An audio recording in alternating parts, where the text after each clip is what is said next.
Katanya kon kaya mutlak mantong pulai ke urun dah, ke urun lain.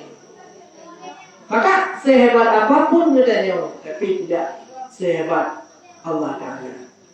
Allah Ta'ala hebat, tidak ada bandingannya. Hebat katanya sebab katanya hebat Allah Ta'ala. Kan? Maka mak-mak gedanyonyo lembudit adalah tanggungan Allah. Nada putih. Berkelaim al-ghalali ma fiyadillah osak ma fiyadihi. Jadi barang yang ada dalam tanggungan Allah itu lebih terpercaya barang yang ada dalam genggaman manusia. Ibarat contoh. Contoh dalam hukum ya.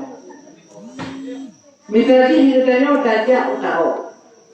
Pak nanam padaro.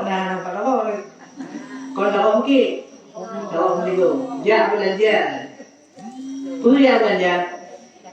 Jak belanja kayu, jak belanja tempe. Ada bla-bla tomat lah. Nak garing lah. Tahu.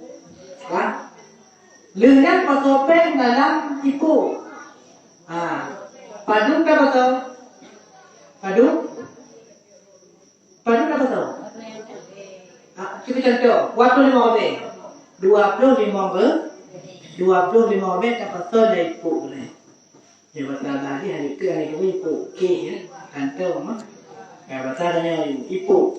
Patopeng dalam iku ya boleh bak weng dari hauda dia. Bak hauda pagi. On padu iku. Dua on penang. Dua on di on. On waktu kecil. Tuan iku. Gede dalam gunung je, dalam laut je. Lengkap.